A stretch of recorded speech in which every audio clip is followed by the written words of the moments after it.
Welcome back, and once again, Happy New Year's. So, I wanted to kick off the new year with a video discussing what I'm looking forward to, what I'm hoping that we'll get in the coming year in Enlisted. So, this will cover a number of different topics. It'll cover a little bit in weapons and equipment, but it honestly probably won't be a whole lot of weapons and equipment. It'll mostly be focused on campaigns, events, and general gamey things that I want to see. So, starting off, number one, what I really want to see this year is a Steam release.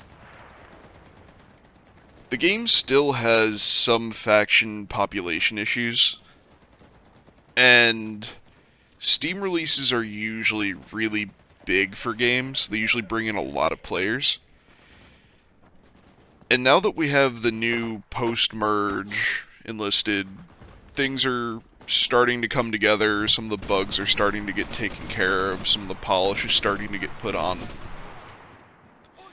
I would really like to see a Steam release, and I think that could do wonders for reinvigorating the population of the game. I think that would help with some of the issues that, say, the Soviets have with not having a large enough player base in the game. Moving on, one of the campaigns that I see discussed a lot nowadays that I really do want to see in the game is the Soviet invasion into Manchuria. With the upcoming edition of BR5 for Japan, we already have BR 1 through 5 for Russia. It'll be the perfect time to introduce a campaign in Manchuria.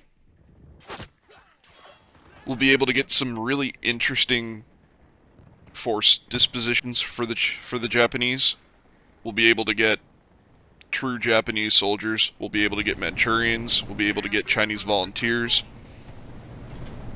And most importantly, we'll be able to get new maps and new environments. Right now, a lot of where Japan fights, it's all really rugged island terrain. It would be really interesting to see the terrain in Manchuria.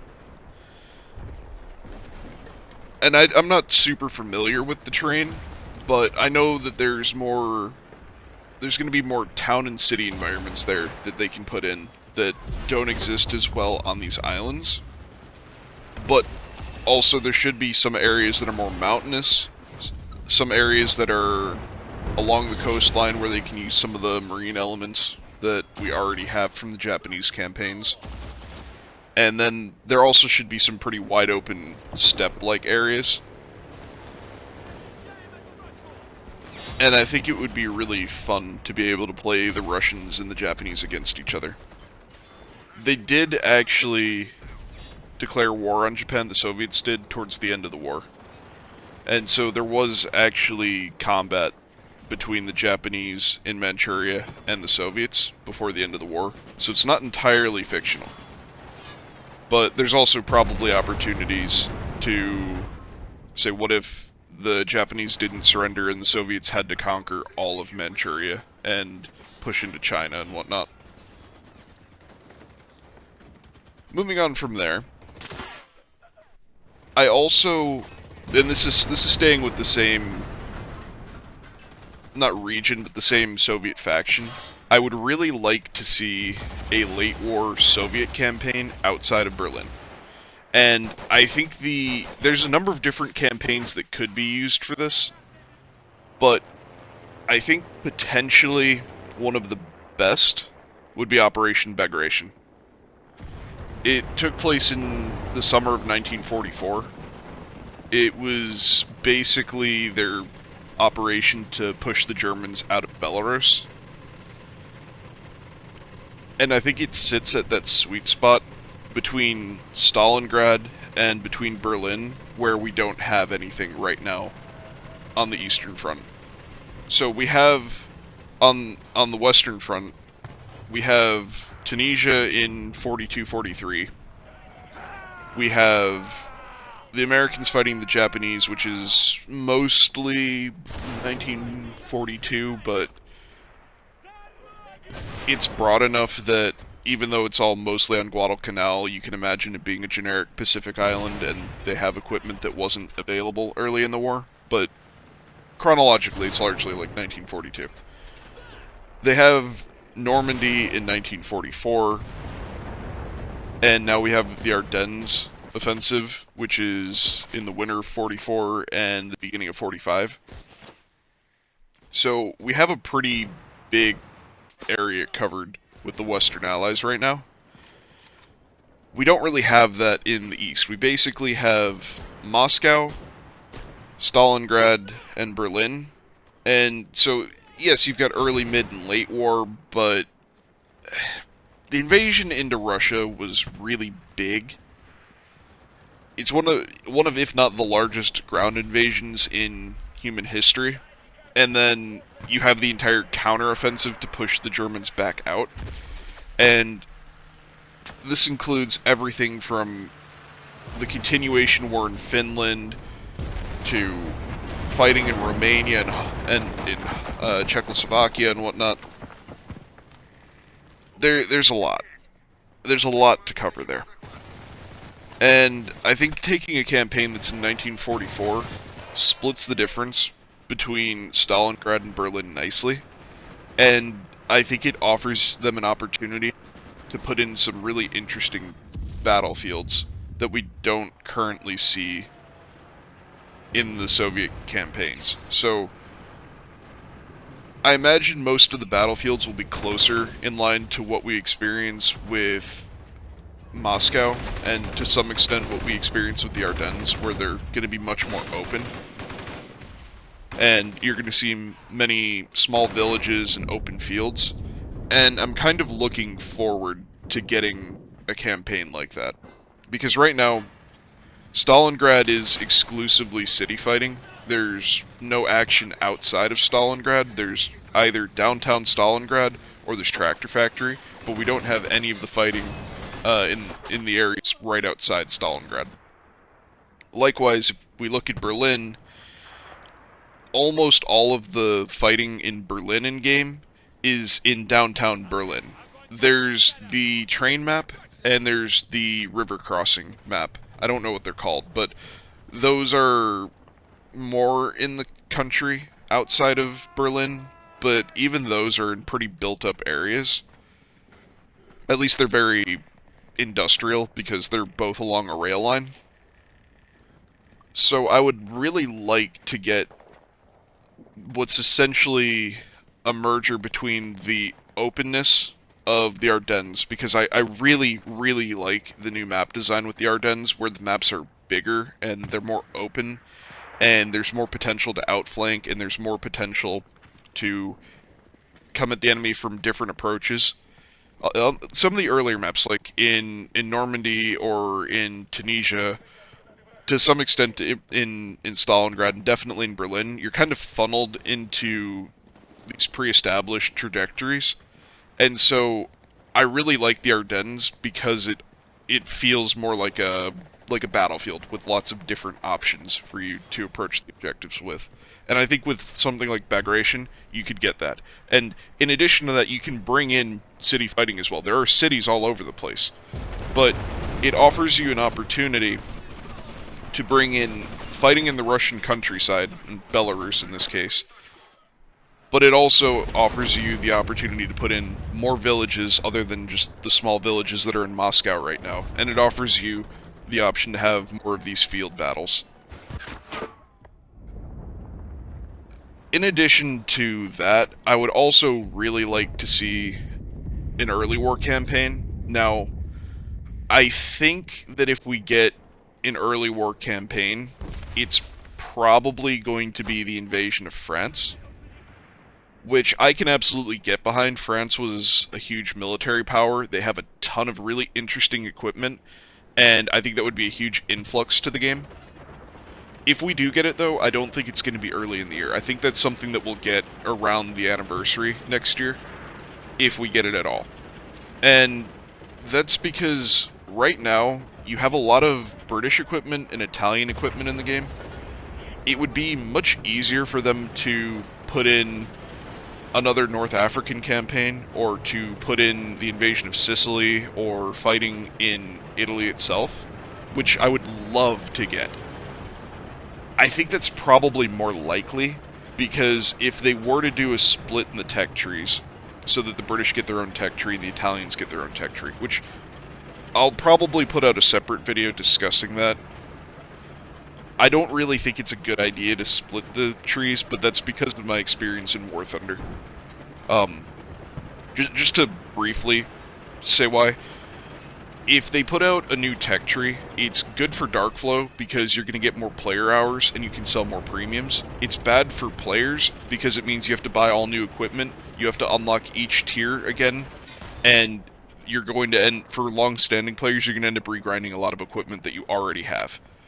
But really the big two are that you're going to have to rebuy all of your equipment, and if you're a player that buys premium squads, it's cool to get new premium squads, but your current ones are going to be useless if they split them. Um, but that being said, I think that getting an Italian campaign is way more likely because we already have American gear, and we already have Italian gear, we already have German gear, we already have British gear, and those were the major combatants in Sicily and in Italy. So they could add in a handful of new pieces of gear and put in new maps, and that's a much easier addition to the game than creating brand new French gear. Because right now there's 2 French weapons that I can think of in the game, and no, 3 French weapons. We've got the Berthier rifle, the mass rifle, and the Shao. So I think there's a lot of opportunity with the French coming in though, because that also offers you the opportunity to bring in all of the German captured Butte weapons, where they took like French chassis of vehicles and Germanized them and put German weapons on them. I think there's a lot of potential for that, and that would be really interesting because those can go into more of the mid-war stuff, right? So like the French campaign, if it were to come in, it would be the equivalent of Moscow, right? Where it's all really early stuff. Whereas a lot of the follow-on equipment then that you could put in, because you'd already have the models partially made for French vehicles, and then you're, instead of making a brand new vehicle from the ground up, you only have to change pieces of them, so you'd be able to, I assume, reuse a lot of the assets. So then you'd be able to put those so they're more in the BR3 range, so that they'd see up and down, because they're used throughout the war, especially with non-frontline units. A lot of their reserve units had captured equipment like that, and even their frontline units. Pretty much everything got pressed into service with the Germans. But, like I was saying, I think that's something that we might see towards the end of the year, but I think it's far more likely that we see an Italian campaign in Italy, in part because we already have a bunch of Italians in game, we already have a bunch of British in game, we already have a bunch of their weapons. It's not a stretch to add more. We also already have some of the units that fought in the region. Like, we already have the Italian paratroopers, we already have the 1st Fallschirm Panzerhumangerin.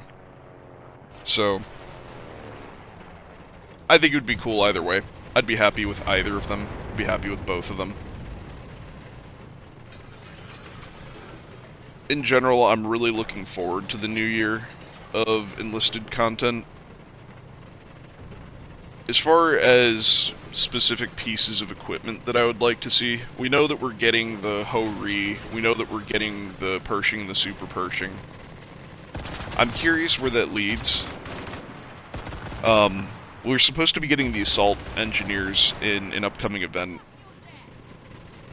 So I'm curious what they're going to give to the Japanese and the Americans, since they already gave the T-20 as a Battle Pass weapon. I wonder if they'll come out with a different version of the T-20 as like a tech tree assault rifle then. It's not beyond reason. I mean, the Americans usually have multiple variants of things. I just don't know specifically about the T-20, but I'm sure that there are other prototypes that led to the M14. I don't know what they would give to the Japanese, though. I really would like to see a Jagdtiger in-game, but I know that that would make some people really upset. They already have a hard time dealing with the Tiger 2H, but I think it would be kind of fun.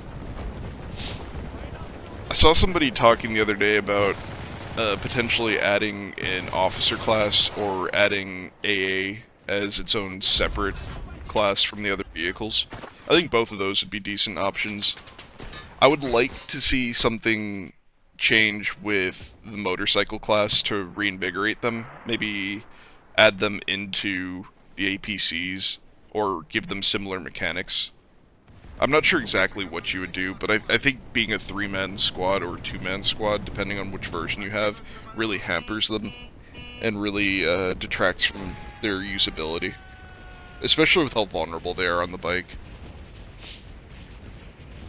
Other than that, I think there's a lot of little bugs that could be fixed. I think that they could work on ways to incentivize players to fill different roles for different nations that are less popular. I would really like to see a system put in place where each week the game basically parses the player base and sees what the player numbers are for each faction, and then the undervalued factions, I think they should get a % silver buff on them in relation to the ratio of players and how outnumbered they are. So basically it should scale. The more outnumbered they are, the more incentive there is to play them. But then in addition to that, I would like to see a system for earning gold orders put in that's tied to this, where effectively what would happen, and this is to prevent like degenerate behavior, but let's say you need 150 games played as the outnumbered faction, 8 cycles through each of the gold orders, so it goes gold order soldier, weapon, vehicle, back to the top, right? Each 150. And so in order to get it, you need to go into a battle as the outnumbered faction. You need to play for the whole battle, so you can't leave. If you leave, then not only do you not get the point for playing that battle, but you also lose a point. And then in addition to that, you also have to hit a minimum score of, say, 500 points. So something that's easily doable, but it also prevents people from botting it. Basically, the whole idea is give you something that's tangible, that's useful for every faction that you can use for any of your armies. So even if it's not your main army, it gives you an incentive to go and play them, because I don't think an XP buff does that. I think giving you things that you can take back to your main faction and you can spend on your main faction is a way better incentive for people to go and play the less popular factions, because then you're not just getting them to go and play for the benefit of playing a faction that they're not interested in playing to begin with. You're getting them to go over and play this faction for the benefit of their current forces, but while they play it, they might think, hey, this is fun, I'm going to stick with this faction. So I'd like to see a mechanic like that come in. Other than that, I'm sure that we're going to see lots of surprises come out this year. I'd like to see different APC classes come out. So right now we've got APC Driver 1. I mentioned in my APC video a potential for a 1, 2, and a 3. I would like to see some form of tech tree paratrooper come in that's just grindable all the time by everybody. Even if it's not in the tech tree, if they make it something where, let's say you get a platinum order, right? Let's say you need to get 1,000,000 XP across all factions, you get a platinum order, you can spend that platinum order to get 1 paratrooper squad for any faction, and you can grind it out anytime that you want. It never goes away, it's always available. That way, people who didn't play in the old paratrooper events still have access to them. And, I mean, I would prefer if it's in the tech tree and it's 170,000 XP like a normal piece of gear, but if Gaijin and Darkflow want to maintain the exclusivity on paratroopers, if they want to make it something that you grind out 1,000,000 XP for, and you get this token and you can spend it to get one squad of paratroopers for any of the 4 nations, and you can repeat this, once for each nation, I can live with that too. I just think there needs to be some way for people to get paratroopers when the events aren't running, especially now that we're getting events that aren't paratroopers, because for the people who are consistently playing, paratroopers are becoming saturated. But for people who are new and just come to the game, there's no way to go back and get those. Short of adding something like the market system from War Thunder in. And even if they did that, it's not like they gave people cards for these that they could sell like they have in War Thunder, because the market isn't a pre-established thing here. But yeah, that's pretty much going to round out my hopes and dreams for Enlisted in the coming year. I hope that we continue to see a successful and fun game. I think that despite some hiccups, it's been pretty excellent in the past month or two. I honestly think it's been a great year for Enlisted. I think we've gotten some pretty good stuff, even though we had to wait most of the year to get it. I think the Ardennes has been fantastic. And I'm hoping that we keep up the momentum going into this next year and the game continues to grow and continues to get more people. So, once again, Happy New Year's, and as per usual, get out there, kick ass, take names, and win your games.